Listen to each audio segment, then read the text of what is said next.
Question number one in our Phoenix Suns 13 questions preview series, starting with, well, what just happened? Well, you'll hear it in just a second what that question is. Stay right here.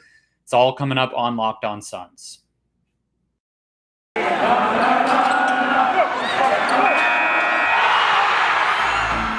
You are Locked On Suns, your daily Phoenix Suns podcast. Part of the Locked On Podcast Network, your team every day.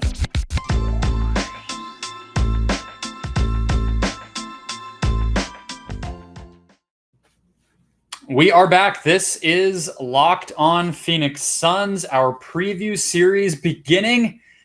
13 questions that will define the Phoenix Suns season based, of course, on our beloved Steve Nash and his emblazoned number on the purple and orange. It's also just the right amount. I don't feel like I could have done 32 or anything like that if we were going to go to Stoudemire. I could have done one question for Devin Booker quite easily, 3 for Chris Paul, but right in that sweet spot. I hope you'll stay here every single day. That's right. This show is daily this week. I'm coming off of Brandon on Monday, Media Day takeaways on Tuesday and Wednesday, which means we are starting. It'll take us perfectly to the week that the Suns season begins. So the whole NBA season begins, of course, and we'll hope that there's no breaking news that disrupts that calendar. But I think it'll be a great way to get ready for the season. It won't just be me every day by any means. We'll have guests here to answer some of these. There's some that I want to talk to other people about. It's certainly not questions that I'm always going to be able to answer myself. So Brandon will have some, and I'm already looking for guests for the rest. You'll probably be able to tell that I am recording this early because I'm hoping to get a new setup just in time for going back to daily on this show. So if you see the old setup and you're wondering what happened, that is exactly what happened.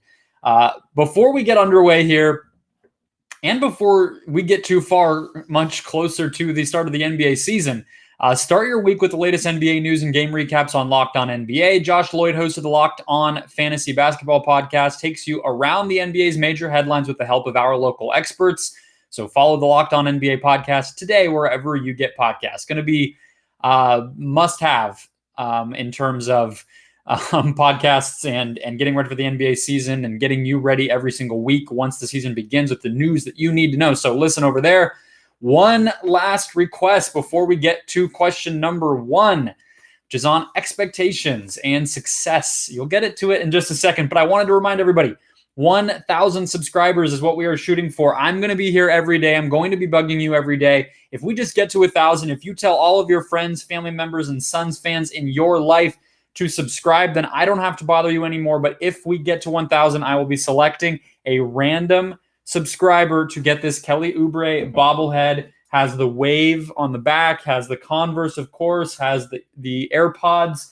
He's looking good, and it could be yours. So let's just get to 1,000 so I can stop holding Kelly up in every video. I would love to give this away. I gave a towel away when we got to 100. I can verify all of this, so do not worry. But I think it'll be possible by the start of the season, and I'd love if you guys could all help spread the word. Question number one, let's get to it. I'll stop yammering about the other stuff, and we can start our preview coverage.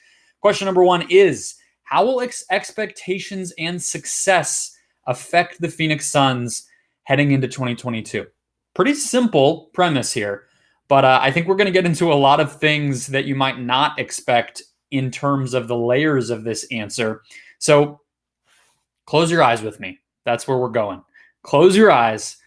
Maybe do a little Kyler Murray in the end zone, yoga pose, baby Yoda pose, and just take this journey with me. So take yourself back to the summer. I know you might not feel ready, but it is time. The 2021-22 season is coming, and we have to face how the past season ended. Do you remember how you felt? Do you remember what you saw, what you felt, what you looked, what you were watching, what you were smelling, what you were hearing, all of it?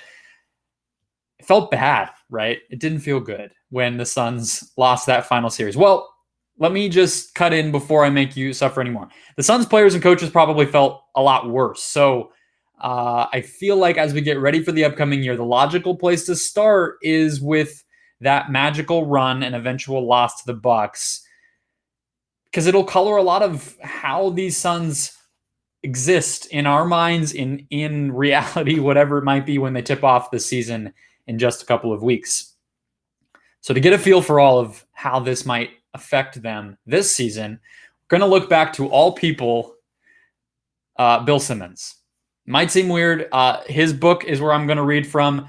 Bear with me. It's not a long passage. It's the most famous passage. You will recognize it immediately. I feel like we've all read this book. If you have not, I do recommend it. There are some very off-color and odd footnotes and little things, but the basketball stuff is great. And I do think if there's anything Bill Simmons actually is worth really taking to heart his words on, it is winning. It is this moment in time for a team. And so you probably know where I'm going, but it's the secret. It's the thrust of his entire book. So of course, the passage starts, it's not about physical skills. It goes far beyond that. And this is, if you don't remember from the book, told to Bill from Isaiah Thomas. So really, I'm not going to read you any of Bill's analysis here. It is just straight from Isaiah's mouth to our ears here. So he goes through all of it. This is about the Bad Boy Pistons and everything that came after. You'll remember where they won 2 titles. So they had to overcome this moment. The Suns didn't even win this one, but it's still very, very relevant here. So Isaiah says it's hard not to be selfish. The art of winning is complicated by statistics, which for us becomes money, I would say, and production numbers. Well, you got to find a way around that. You have to fight it, and I think we have. Goes on to say, lots of times on our team, you can't tell who the best player in the game was. And this is the section that without a doubt is relevant to what the Suns are about to be dealing with here. Because everybody did something good, Isaiah says about those Bad Boy Pistons. That's what makes us so good. The other team has to worry about stopping 8 or 9 people instead of 2 or 3. It's the only way to win. The only way to win. That's the way the game was invented. So that's from, that is actually from Jack McCloskey. Isaiah was referencing these moments and walking Bill back through some of them. And then Bill is referencing the specific words from the book. But Isaiah's ultimate point is the secret of basketball is that it's not about basketball. And that is, of course, what Bill Simmons basically based his entire book on. So I'll get to my point on how this truly will affect the Suns in a moment and throughout the rest of this podcast. But I also want to point to one more thing that Bill Simmons sort of adopted into his philosophy that comes actually from Pat Riley. Another thing I'm sure you will remember, the disease of more, the disease of me. I literally do not know the actual correct name for this because it has been taken and tossed around in so many different forms. It's either the disease of me or the disease of more. I don't know.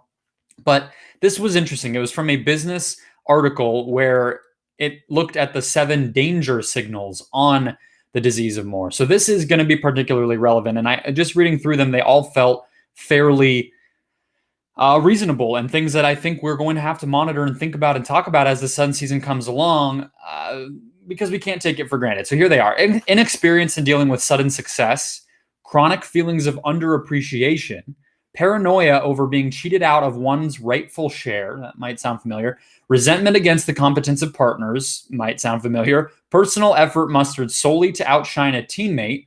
Not yet, but we'll talk about it. A leadership vacuum resulting from the formation of cliques and rivalries. Less worried there, frankly. Feelings of frustration even when the team performs successfully.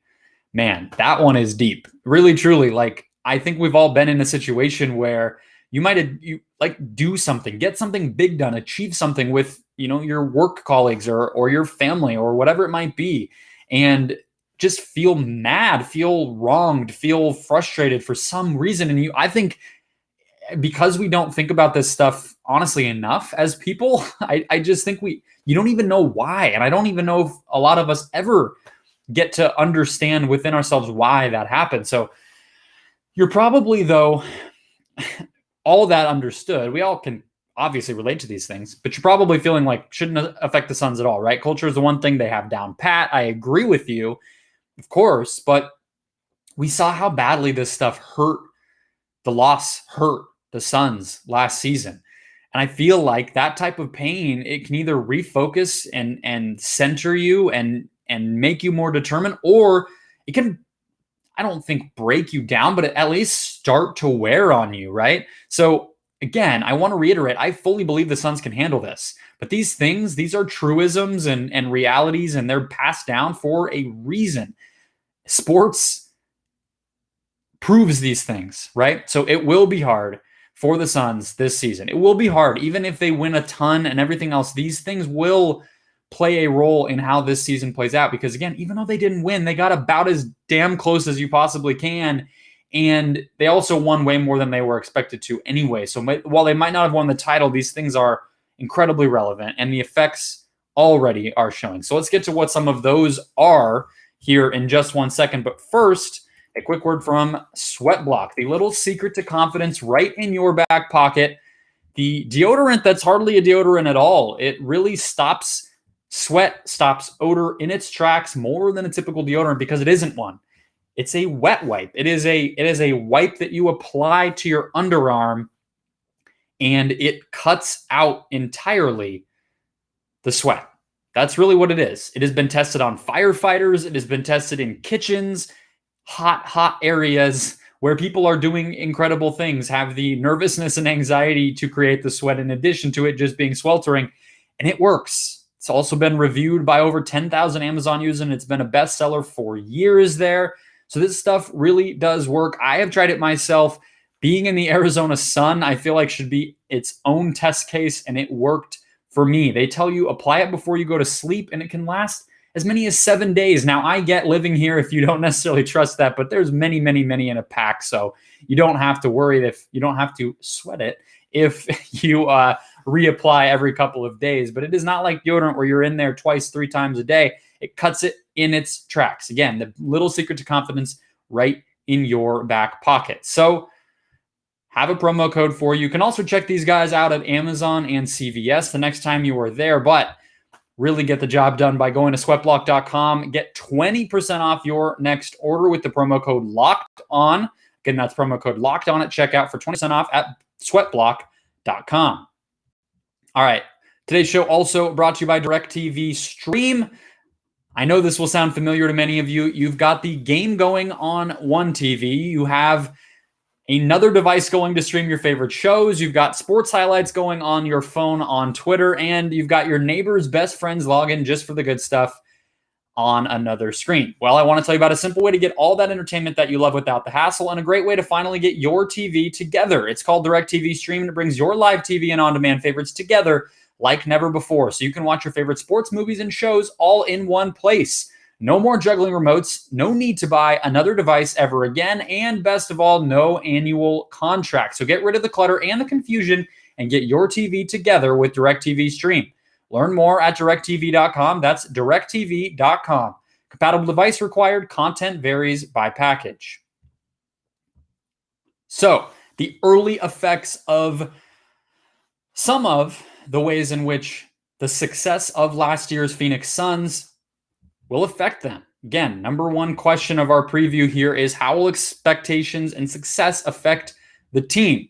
So number one here, and I'll really just kind of go chronologically through the offseason since the season ended to where we currently are. And number one is Willie Green leaving, right? This is not the disease of more or the secret of basketball or any of these other things, but it is a tangible way in which this team lost something by being so damn good, right? Willie Green was poached by the Pelicans.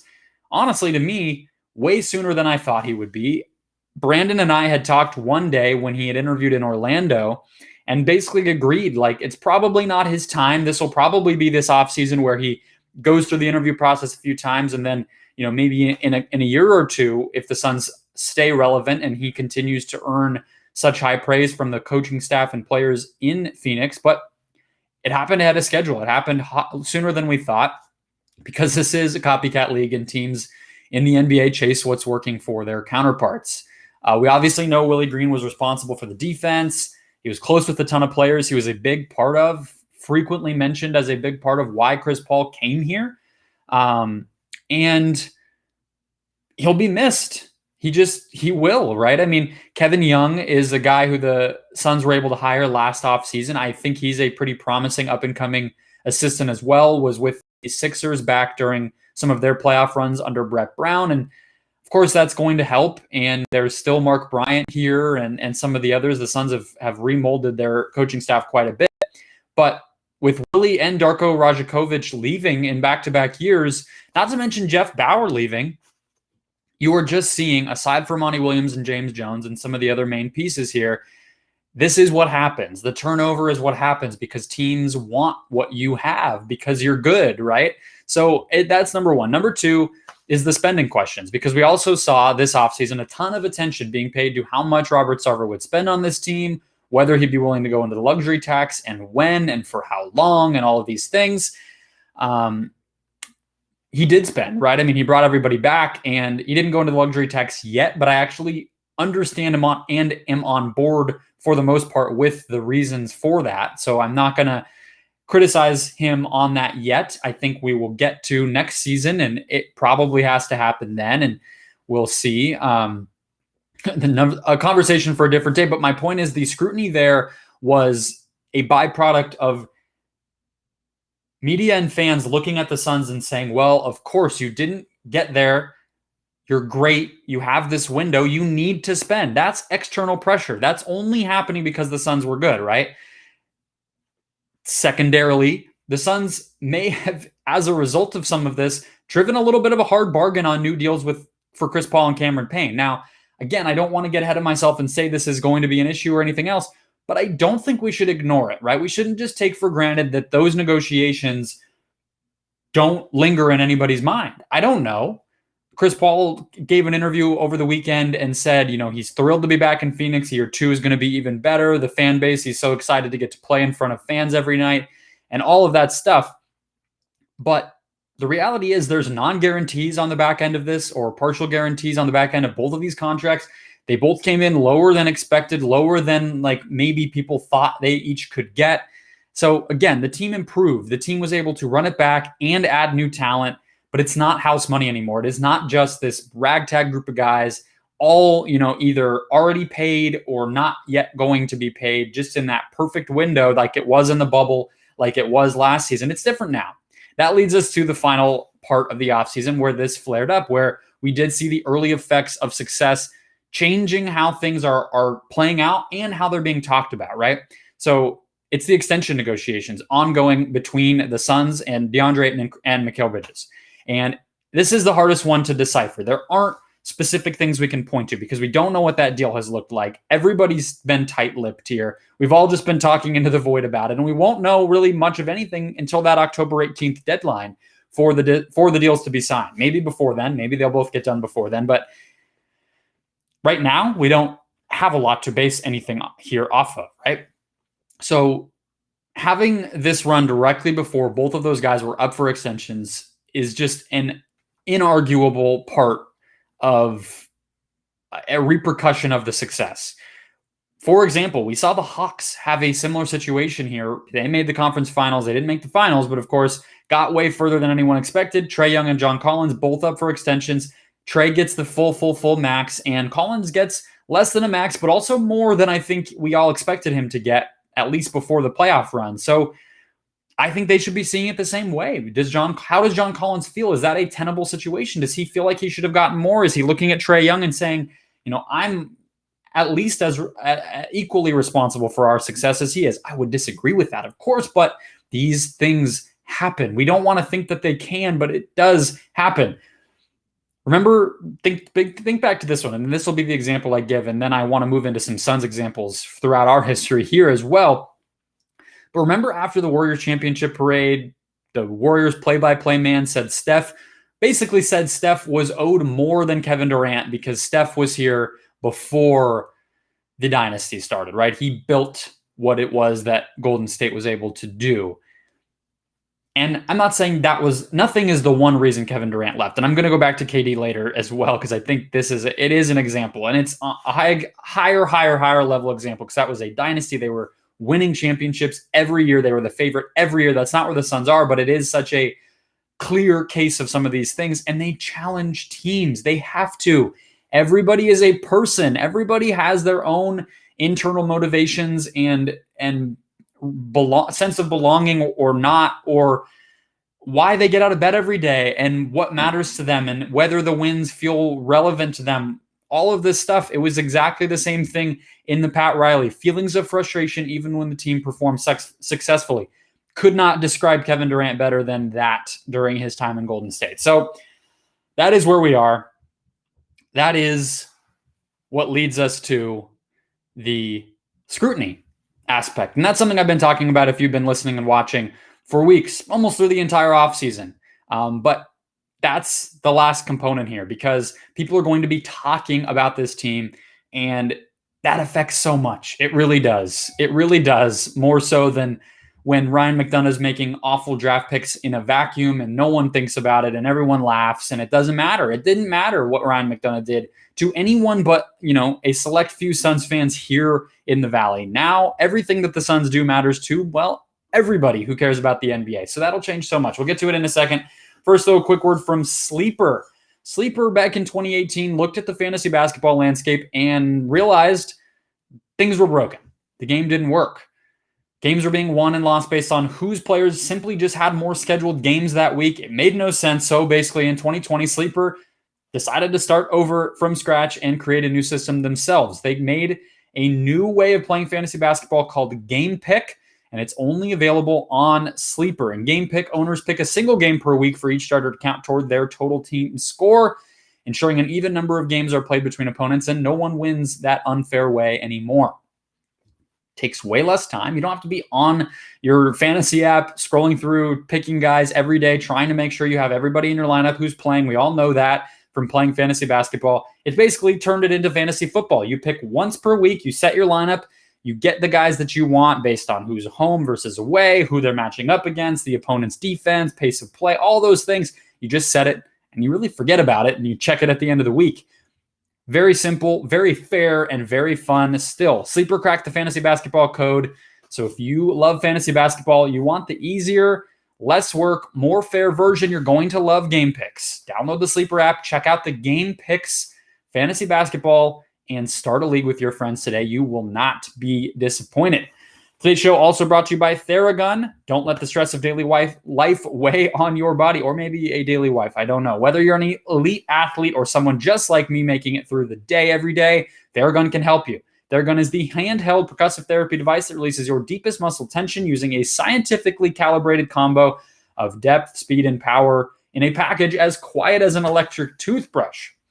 The Gen 4 Theragun doesn't just feel good, it goes to the source of the pain by releasing tension using Theragun's signature percussive therapy, which goes 60% deeper than vibration alone. Whether you want to treat your muscle tension from working out, an injury, or just the stress of everyday life, there's no substitute for the Theragun Gen 4. The OLED screen and design make you feel like you're holding something from the future, which you can check out on their website, do the walkthrough, and the Theragun app, which lets you learn from your behavior and suggests guided routines.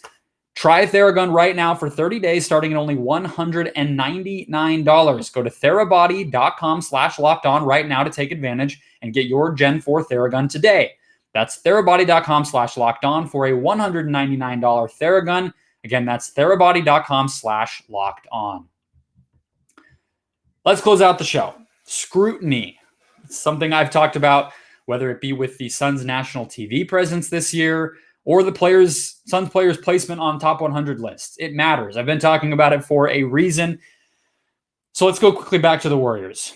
One of the main things we all, at least, I don't think it was the comment from the play-by-play guy. I think that's just a fun example of how these things really can blow up in people's faces. But one thing we do seem to agree on about why Kevin Durant left the Warriors is that when he won, and he said this, which is why I think we can agree on it, he wasn't treated or talked about differently. And as a result, didn't feel as fulfilled as he expected when he decided, I'm going to go to the Warriors and win a bunch of championships. That was his goal, and it happened, and it didn't change much for him. So that's entirely, that fact, that reality for him is entirely a result of fans and media. Big time pro sports, this exists because of or not because of, it exists for all of us to talk about and debate and have fun with. So of course it affects players' lived experiences. Another example, very similar wheelhouse here. Let's go back to the 7 seconds or less Suns. The main friction of those teams, aside from Robert Sarver making some questionable decisions with his pocketbook, came from Shawn Marion not believing that he was appreciated as much as he should be. So, of course, some of that came from in-house. I'm not going to say it's all fans and media. Marion didn't feel like he was, that his accomplishments, the effort, the everything, intensity, the minutes, all of that was being appreciated by his teammates enough. But a lot of it also came from the accolades and praise that Amare Stoudemire and Steve Nash received, even Mike D'Antoni received. And the fact that Marion received, at least in his mind, but also I think we can all agree in reality, way less than them. Again, it matters. This scrutiny, the fact that the Suns will be paid attention to, affects how the success will change this team. It won't, they could do nothing. They could have everything go the same and everybody's just as happy. Everybody's just as content with everything. And they could still have a season where things are different for them because they will be looked at and talked about more. It's just so bizarre, but it's the reality. So just a few random hypothetical questions. And I don't even know if I believe all of these, but they're just some examples of how these things could play out for the Suns this year. Does Devin Booker tire of the narrative that Chris Paul revitalized the Suns? Does he get sick of hearing that? Does DeAndre Ayton's patience of everybody riding him so hard all the time wear on him? Do people just want more money? Do these extension negotiations change things? Do the contracts that Payne and Paul received, does it make them frustrated if things don't go as smoothly all the time? And they're like, damn, I should have gotten more money. I should have tested the market. This situation is, getting on my nerves a little bit. And I'm thinking about it. Does someone like Cam Johnson or Cameron Payne leave at some point, potentially? Johnson with this extension next year, I don't know what will happen. Does he leave? Does Cameron Payne, do they cut him in 2 years when that partial guarantee happens and he goes away because something happens or he's not as good? I don't know. And of course, if you look at that Shawn Marion example,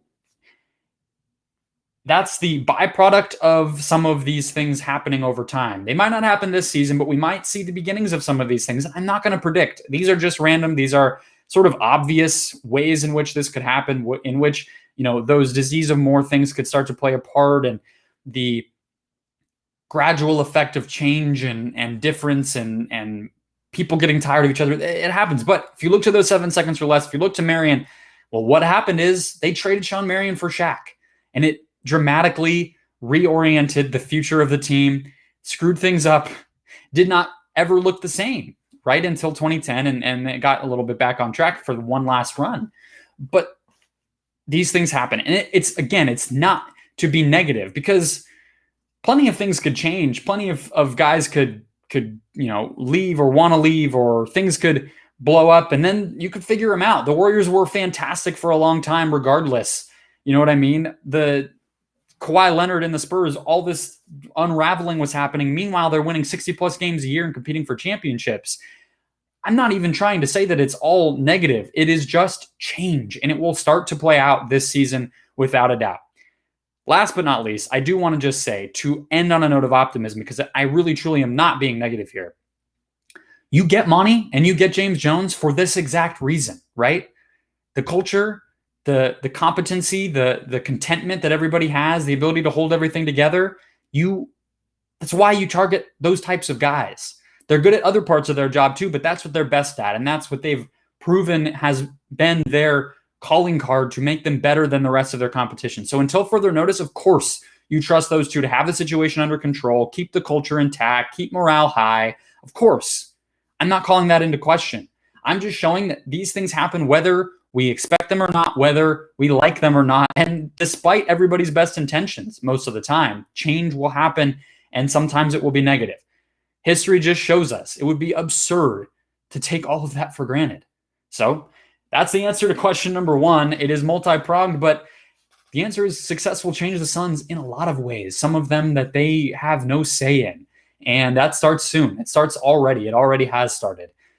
I'm excited to keep going with these questions. Hopefully I can get some guests lined up for Thursday and Friday. If not, definitely next week. Keep it right here. Subscribe on the YouTube channel if you haven't already. Follow us at Locked On PHX Suns on Twitter. I think I forgot to say that in the intro. I don't know what I'm doing. And I'm at Brendon Kleen 14 on Twitter. Of course, you can see that here on the screen if you are on YouTube. If you just want to listen, follow on whatever podcast platform you're listening on. If you just found the show, you're getting back on the Suns bandwagon, you're excited for a new season. I am too. I'm here with you every day, keeping you excited, getting you more excited, and making sure you don't miss a thing every single weekday morning.